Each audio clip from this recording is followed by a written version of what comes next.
अभी हम मानव प्रजातियों का अध्ययन कर रहे हैं और मानव प्रजातियों में हमने इसकी सामान्य विशेषताओं के बारे में जाना था पूर्व की क्लास में, जिसमें हमने ये देखा कि मानव प्रजातियाँ क्या होती है और इनका जो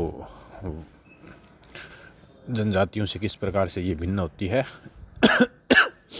अभी हम जानेंगे मानव प्रजातियों के जो वर्गीकरण के आधार हैं उनके बारे में हम चर्चा करेंगे। तो मानव प्रजातियों के वर्गीकरण के कई आधार होते हैं जिनके आधार पर हम ये निश्चित करते हैं कि कौन सा मानव किस प्रजाति विशेष से संबंध रखता है। ऐसे आधार कौन से हैं, तो देखते हैं हम ये आधार। देखिए,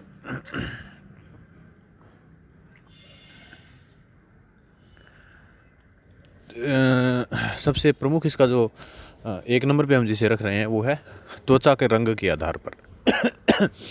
तो त्वचा के रंग के आधार पर ग्रिफ्थ टेलर ने कहा है कि मतलब रंग जो है वो किसी की श्रेष्ठता का प्रतिपादक नहीं है, लेकिन त्वचा का रंग जो है वो प्रजातीयता के निर्धारण का आधार अवश्य है। तो यानी इस आधार पर हम किसी मनुष्य को श्रेष्ठ या किसी को हीन नहीं मान सकते, अपितु रंग किसी की श्रेष्ठता का प्रतीक तो नहीं है, लेकिन मानवीय प्रजातीयता निर्धारण में ये एक महत्वपूर्ण कारक है।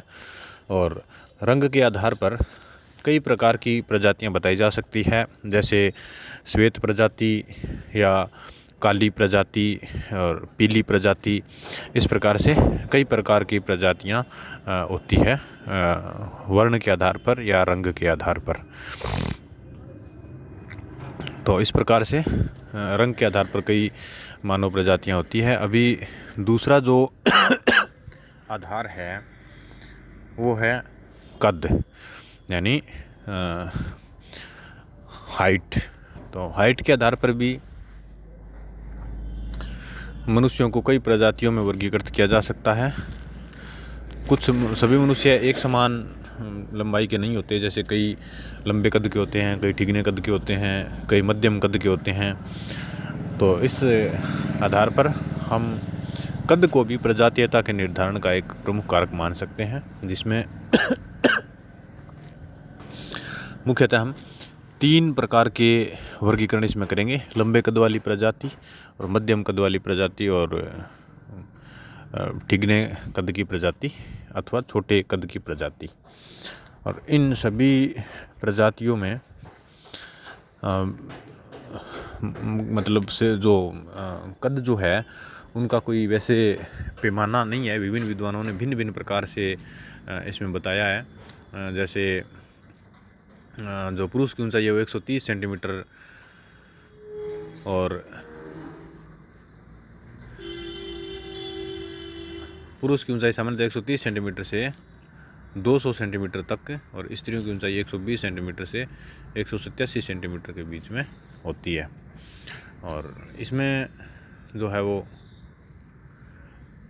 कद का थोड़ा प्रभाव इस आधार पर भी पड़ता है, भोजन वगैरह है, खान पान के आधार पर भी कद थोड़ा छोटा या बड़ा हो सकता है, लेकिन फिर भी प्रजातीयता जो है उसके निर्धारण में कद एक बहुत बड़ा आधारभूत कारक है। इसके अलावा मस्तिष्क का आकार है। तो मस्तिष्क का आकार जो है वो कई छोटा या बड़ा हो सकता है, मतलब कई प्रकारों में हम रख सकते हैं इसको। तो इसको आकार को, मस्तिष्क के आकार को नापने का वैसे सही तरीका होता है मनुष्य की जो खोपड़ी होती है उसमें, किसी मृत मानव की खोपड़ी है उसमें सरसों वगैरह भर के और उसका आयतन मापते हैं, मतलब कितने बड़े आकार का सिर है। लेकिन वैसे देखने से भी हम अंदाज़ा लगा सकते हैं कि किसी मनुष्य का सिर बड़ा है, किसी का पतला है, किसी का चौड़ा है। तो इस प्रकार से इस आधार पर चौड़े सिर वाली प्रजातियां होती है या पतले सिर वाली प्रजातियां होती है। तो ये भी एक प्रजातीयता के निर्धारण का कारक है। और शीर्ष से सूचकांक के द्वारा भी इसको सिफालिक इंडेक्स होता है एक, जिसके द्वारा भी निर्धारित करते हैं प्रजातियों को। तो सिफालिक इंडेक्स का सूत्र होता है CI बराबर मस्तिष्क की चौड़ाई गुणा 100 बटा मस्तिष्क की लंबाई। तो इसके आधार पर भिन्न भिन्न प्रकार के वो प्राप्त होते हैं मान, जिसके आधार पर हम ये निर्धारित करते हैं कि ये चौड़े सिर वाली प्रजाति है अथवा लंबे सिर वाली प्रजाति है। जैसे बहुधा 3 श्रेणियों में विभाजित किया जाता है इसको।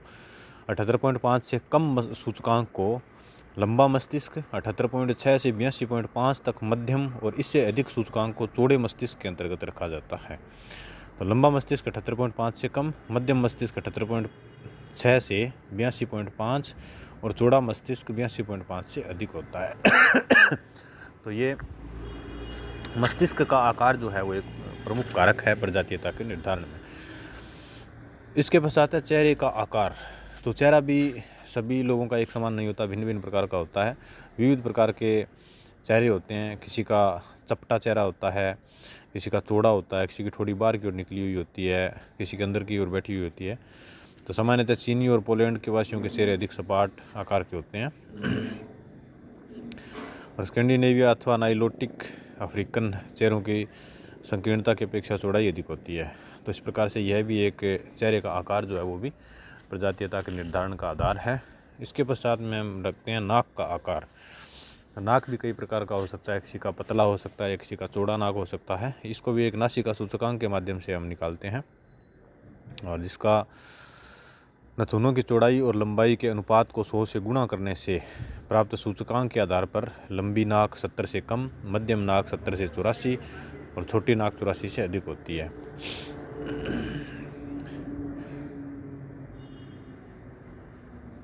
तो इस प्रकार से नेत्र के आधार पर भी प्रजातियों का वर्गीकरण होता है, यानी नेत्र का भी इसमें प्रयोग होता है। नेत्र किस प्रकार के हैं? किसी के नीले नेत्र होते हैं, किसी के काले नेत्र होते हैं, किसी के भूरे नेत्र होते हैं, किसी के नेत्र कुछ तिरछापन लिए हुए होते हैं।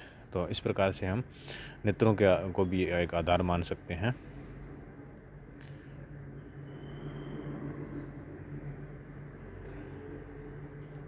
इसके अलावा जो बाल है, हेयर, यह भी एक प्रजातीयता के निर्धारण का आधार है। बाल घुंघराले बाल हो सकते हैं या लहरदार बाल हो सकते हैं।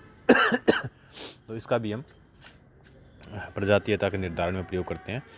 मुख्यतः इसके 2 प्रकार माने गए हैं, सीधे बाल लंबे पतले व कड़े तथा अनुप्रस्थ में गोल, और घुंघराले बाल, और 3 नंबर चुभने वाले ऊनी रूखे अनुप्रस्थ कटान में अधिक चपटे और अपने रोमकूप से सर्पिलाकार निकास तथा विशिष्ट परिस्थितियों में कठोर गुच्छे के रूप में होते हैं ये।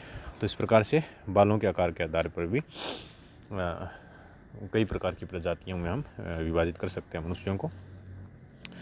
शारीरिक गठन जो है, यानी बॉडी बिल्ड जो है, उसके आधार पर भी शारीरिक गठन किस प्रकार का है। कुछ लोग अष्टपुष्ट और मांसल होते हैं, जबकि कुछ लोग पतले होते हैं। तो इस आधार पर भी किसी की कंधों की चौड़ाई अधिक होती है, किसी की सीने की चौड़ाई, गहराई, कुल्ले की चौड़ाई तथा अन्य परिमाण के आधार पर मतलब मनुष्यों को विभिन्न प्रजातियों वर्गीकृत किया जा सकता है। तो यानी ये भी एक आधार है प्रजातीयता के निर्धारण का। उसके पश्चात में है रक्त समूह। तो रक्त समूह का भी इसमें प्रयोग कर सकते हैं हम। शारीरिक लक्षणों को जिन्हें प्रजाति वर्गीकरण में सर्वाधिक मान्यता दी गई है, रक्त के प्रकार को इसमें प्रमुखता दी गई है और इसका सर्वाधिक अध्ययन किया गया है। कोकेसोइड श्वेत प्रजाति में बी रक्त समूह की अपेक्षा ए की अधिकता पाई जाती है और मंगलोइड प्रजाति के लोगों में बी रक्त समूह प्रभावी होता है, जबकि निग्रो लोगों में ए और बी दोनों ही समूह पाए जाते हैं। तो इस प्रकार से ये कुछ आधार हैं जिनके आधार पर हम मनुष्यों को कई प्रजातियों में विभाजित कर सकते हैं, या प्रजातीयता के निर्धारण के आधार जो हैं वो है ये। और अब हम कुछ ये जो सारणी दी हुई है इसमें कुछ लक्षण देखते हैं। तो जिसमें मूल प्रजाति जो है वो और उसकी उप प्रजाति और विभिन्न मिश्रित प्रजातियां और अवशिष्ट मिश्रित प्रकार ये दिया हुआ है इसमें। जैसे कोकेसोइड या श्वेत या यूरोपियन या यूरो अफ्रीका तथा एशियन प्रजाति। इसमें भूमध्य सागरीय है, एन्नू है, सेल्टिक है, नॉर्डिक है, अल्पाइन है और पूर्व बाल्टिक है। ये इसकी उप प्रजातियाँ हैं। और फिर इससे जो मिश्रित प्रजातियाँ हैं उनमें आर्मेनाइड, डिनारिक और ऑस्ट्रेलियन, इसमें डिनारिक में है ऑस्ट्रेलियन और इंडो द्रविड, पोलिनेशियन, टस्मानियन, ये प्रजातियाँ जो इसमें है। इसके पश्चात जो इनकी अवशिष्ट मिश्रित प्रकार जो हैं उनमें हम रखते हैं नॉर्डिक, अल्पाइन और नॉर्डिक और अल्पाइन और नॉर्डिक भूमध्य सागरीय। तो ये कई प्रकार हैं। फिर निग्रोइड अफ्रीकन या एशिया प्रशांत या महासागरीय द्वीप में रहने वाले निग्रोइड जो लोग हैं उनको अफ्रीकन निग्रो, निलोटिक निग्रो और निग्रिटो में विभाजित किया जा सकता है। प्रमुख रूप से ये निग्रोइड हैं, इनको मलेनेशियन, पापुअन्स द्वितीयक उपजाति, बुशमैन और हॉटेंटोट इन मिश्रित प्रजातियों में बांट सकते हैं। फिर मंगलोइड, एशियन प्रशांत द्वीप, उत्तरी तथा दक्षिणी अमेरिका में रहने वाले मंगलोइड लोग, इनको क्लासिक मंगलोइड और उत्तरी ध्रुव मंगलोइड जिनमें कि एस्किमो आते हैं इसमें उप प्रजातियों में वर्गीकृत कर सकते हैं।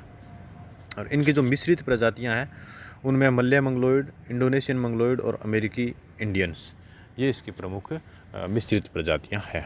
तो इस प्रकार से हमने प्रजातीयता के निर्धारण के आधार देखे और जो प्रमुख प्रजातियां हैं उनके बारे में हमने उसकी कुछ प्रमुख विशेषताएं और इसके कुछ प्रमुख प्रकार, उप प्रकारों के बारे में देखा। धन्यवाद।